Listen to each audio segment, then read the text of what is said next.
भगवान श्री कृष्णचंद्र जी के घूंसे से जामवंत जी की स्मृति जागृत हो गई।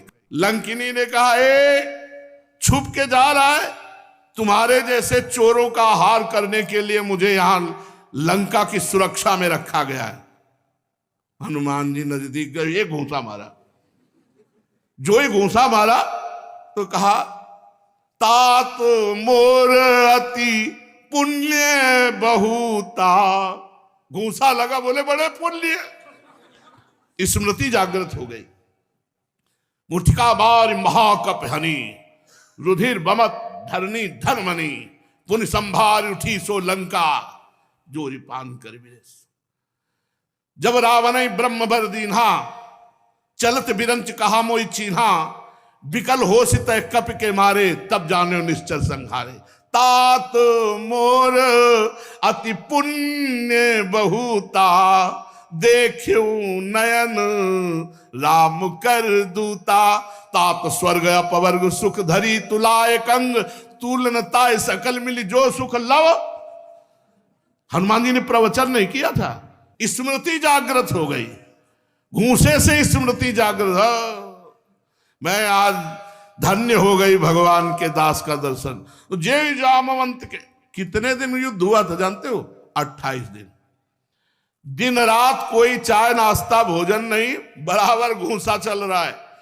इष्ट देव और आराधक साधक जो भगवान की निरंतर ध्यान मुद्रा में रहते जामवंत जी, वो आराधक और उनके आराध्य देव भगवान श्री राम घनश्याम के रूप में 28 दिन तक घूंसा चलता रहा। जामवंत की रग रग दर्द करने लगी। बोले मुझे स्मृति आ गई। क्या? आप मेरे राम जी हो। मैंने देखा है प्रभु आपकी भ्रकुटी टेढ़ी हुई तो समुद्र कनक थार भर मणिगण नाना, विप्र रूप आयो तजमाना। मैंने देखा है प्रभु आपने संपूर्ण लंका को विध्वंस कर दिया। आज मेरे वही राम जी श्याम जी के रूप में विराजमान है। मैंने पहचान लिया। जब पहचान लिया और चरणों में साष्टांग गिरे तो भगवान श्री कृष्ण ने अपना परम कल्याणकारी शीतल कर कमल उनके मस्तक पर जे ही स्पर्श किया, जाम्बवान की पीड़ा चली गई। जाम्बवान से भगवान ने गंभीर वाणी में कहा, ऋक्षराज जाम्बवान जी, हमारे ऊपर मणि का कलंक लगा था, इसलिए मैं गुफा में आया था। जाम्बवान जी ने कहा, प्रभु आप हमें कृतार्थ करने आए थे। भगवान की पूजा की और कहा, ये मणि दहेज में और ये कन्या आप स्वीकार कीजिए। जाम्बवती जी को भगवान श्री कृष्ण के कर कमल में समर्पित किया। अब यहां भगवान श्री कृष्ण जिन द्वारिका वासियों को कह गए थे कि रुकना जब तक हम वापस ना आवे, एक को नहीं थे। जब प्रेम का वर्णन होता है ना, तो श्री कृष्ण लीला में 3 लीलाएं हैं, द्वारिका लीला, मथुरा लीला, ब्रज लीला, वृंदावन लीला। तो उसी ब्रज लीला के अंतर्गत है। तो कहा जाता है द्वारिका लीला से श्रेष्ठ मथुरा लीला, मथुरा लीला से श्रेष्ठ ब्रज लीला, ब्रज लीला से श्रेष्ठ वृंदावन की लीला। इसे कोई टाल नहीं सकता। अजगर मुंह फैलाए बैठा है अघासुर। सखा कह रहे हमें लगता है गुफा है, एक कहता हमें तो लग रहा है अजगर का मुंह है। ये कह रहा चलो घूमते हैं अंदर चल के। अरे बोले अजगर सही में हुआ तो? अरे बोले श्री कृष्ण है ना। श्री कृष्ण के बल पर अघासुर के मुख में घुस गए ताली बजाते हुए सखा। और वहां श्री कृष्ण गुफा में कह रहे हैं कि मैं अकेले जा रहा हूं, 2-4 साथ जाते। एक को नहीं बोले कि रुको रुको प्राणनाथ, आप अकेले नहीं जाओगे। और कहा यहीं रुकना, एक को नहीं थे। जब गुफा के बाहर आए, एक भी द्वारिकावासी नहीं था। ये मथुरा, वृंदावन, ब्रज, फिर द्वारिका। जब प्रेम लीला की बात आती तो वृंदावन, ब्रज, मथुरा, द्वारिका। हमारे ब्रज की लीला को सुनकर के प्रभु श्री कृष्ण और बलराम जी और सुभद्रा जी के श्रीअंग प्रेम विगलित हो गए। वही श्री जगन्नाथ जी के रूप में है। जगन्नाथ जी कौन है? द्वारिकाधीश भगवान। वही प्रेम चर्चा सुनकर ब्रज की ऐसा प्रेम विगलित रूप हो गया। जो आप जगन्नाथ जी महाराज का दर्शन करते हैं, ये श्री कृष्ण बलराम और सुभद्रा जी प्रेम विगलित रूप है। भगवान श्री कृष्ण जब गुफा में गए तो 12 दिन तक द्वारिकावासी गुफा के द्वार पर खड़े रहे। जब उन्होंने देखा गुफा से निकले ही नहीं, तो सब द्वारिका लौट आए। ऐसा नहीं होना चाहिए। भगवान ने कहा है कि यहीं खड़े रहना जब तक मैं वापस ना आऊं। तो प्राण निकल जाते, सूख कर शरीर गिर जाते, लेकिन वापस लौटना नहीं। वहां आकर के माता देवकी, वसुदेव जी और सब कुटुंबियों से बताया कि 12 दिन तक इंतजार किया, श्री कृष्ण गुफा से निकले नहीं। तब तो बड़ा भारी शोक छा गया पूरी द्वारिका में, और सब द्वारिकावासी सत्राजित को भला बुरा कहने लगे कि व्यर्थ में श्री कृष्ण के ऊपर कलंक लगाया इसने, जबकि प्रसेनजीत को और घोड़े को सिंह ने मारा। भगवान श्री कृष्ण का उसमें कोई तो हाथी नहीं है, और ऊपर से झूठा कलंक लगा दिया प्रभु के ऊपर। फिर श्री कृष्ण की प्राप्ति के लिए समस्त द्वारिका में श्रेष्ठ श्रेष्ठ जन ने महामाया भगवती दुर्गा की अनुष्ठान पद, बहुत दिव्य शक्ति है। आपको हम बताएं, एक दिन हम नैष्ठिक ब्रह्मचर्य में जब थे, 18 के लगभग अवस्था शरीर की होगी, तो बड़े सिद्ध महापुरुष हमारे पास ढूढ़ी घाट है, और समय के वो बिल्कुल पक्के। जितना समय दर्शन का, बस उतना ही समय नित्य 12 महीना उपस्थित होंगे, इसके अलावा नहीं। अब हम अपने आश्रम से चले 4-6 लोग मिलकर दर्शन करने के लिए, कम से कम 8 किलोमीटर या 10 किलोमीटर पड़ेगा वहां से। 9:30 बज गए, 2-3 किलोमीटर रास्ता तय करना था। 9:30 बजे महाराज जी पट बंद कर देते थे। अब लगा कि इतना चल के आए, दर्शन भी नहीं होंगे। मां भगवती का मंत्र का उच्चारण करते हुए तो महाराज जी अकेले बैठे थे, और जाते ही कहा, तुम्हारी भगवती अम्बा ने मुझे रोक लिया है। जाते ही कहा, तुम, हमने कुछ नहीं कहा। बोले हम अपने टाइम से जो बिलक बैठे हुए, भगवती अम्बा ने सूचना दी कि कोई आ रहा है तुमसे मिलने, तो इसलिए रुके बैठ। निहाल हो गए कि मेरी बात मां सुन रही है। उस समय नहीं, तभी तो कहते हैं अनुभूतियां एक एक कदम में आगे बढ़ाती चली जाती। द्वारिकापुरी के समस्त श्रेष्ठ जनों ने महाभगवती दुर्गा, महामाया अम्बा की आराधना की कि हमें भगवान श्री कृष्ण जो गुफा में चले गए हैं वो पुनः वापस प्राप्त हो जाए।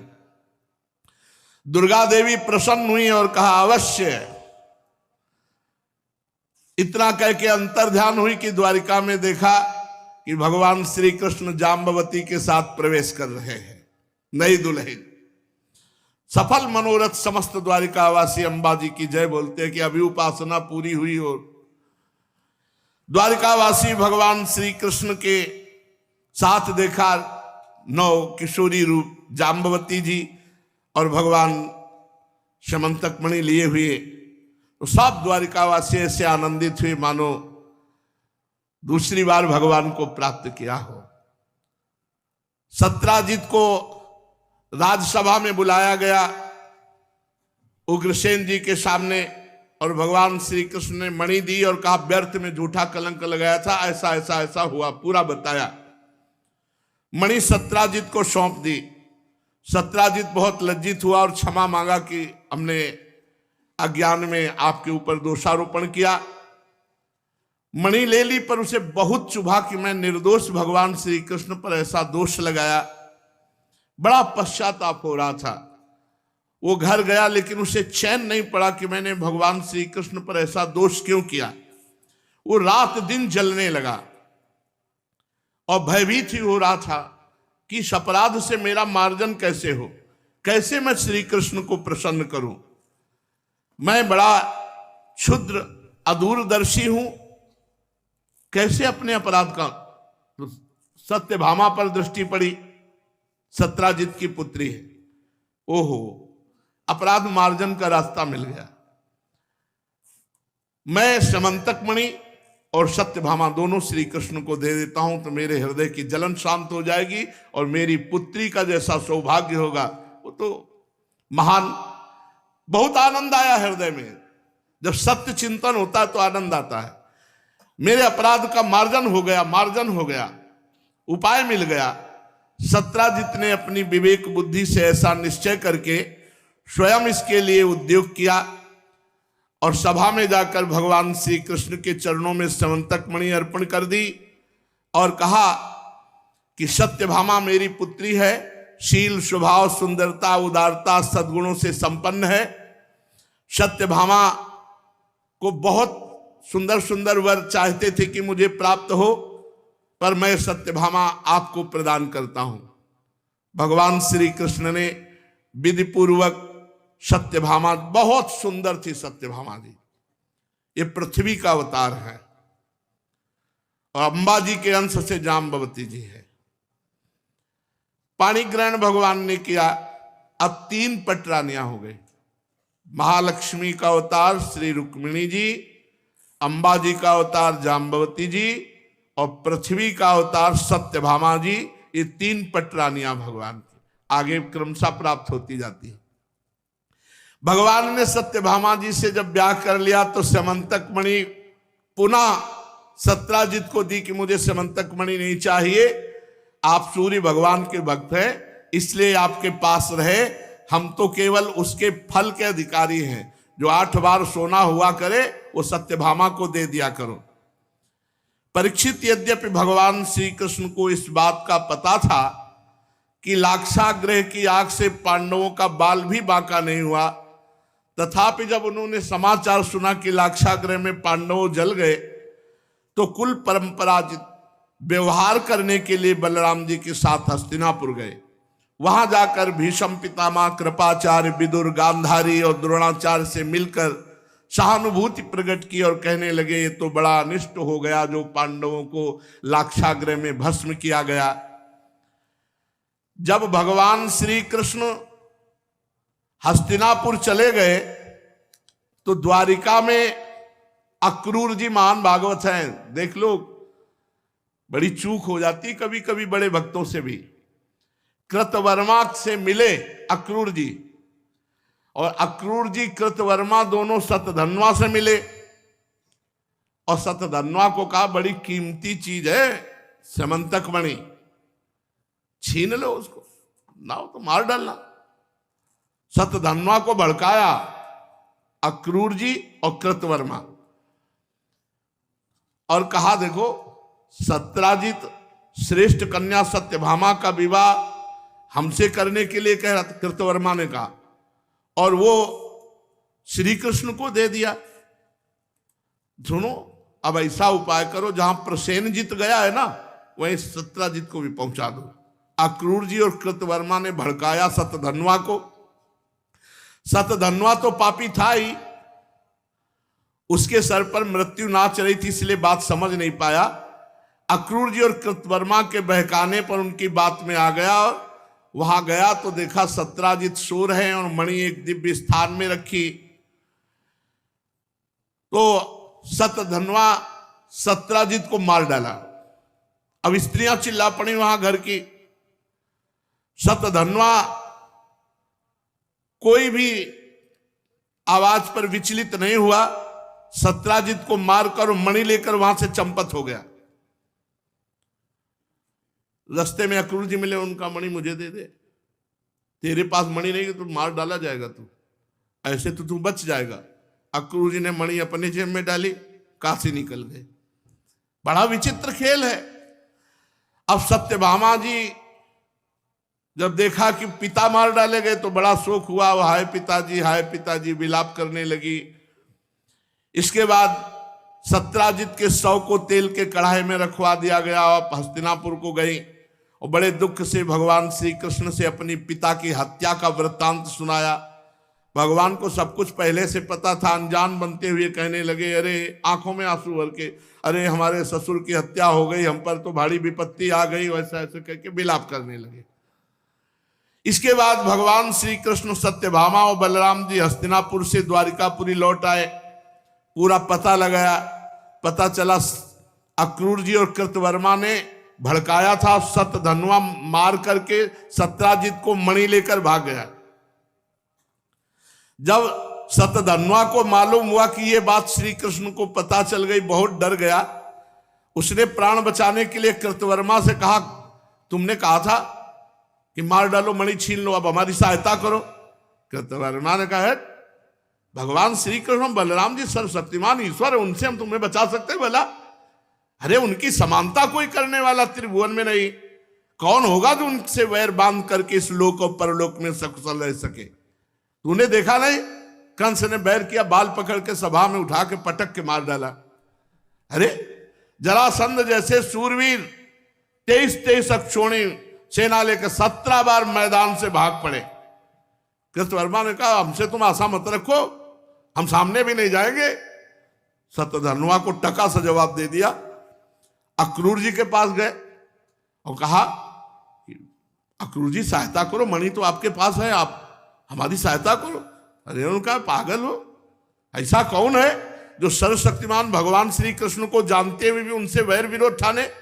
अरे खेल खेल में विश्व की रचना करने वाले, पालन करने वाले, संहार करने वाले श्री कृष्ण कब क्या करना चाहते हैं ब्रह्मा भी नहीं जानते हैं, हम उनसे वैर लेंगे? अरे सुन, नीरे 6 दिन के बालक थे तब पूतना को मारा था। 7वें वर्ष में गिरिराज, गोवर्धन, अकासुर, बकासुर, ये सब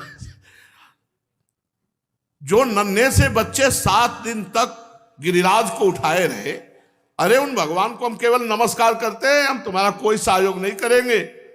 हे श्री कृष्ण, तुम्हें बार बार नमस्कार। सत्यधनुआ ने कहा, प्राण जा रहे हो, नमस्कार चक्कर? ये तो स्तुति प्रार्थना उनकी। टका सा जवाब अक्रूर जी ने दे दिया।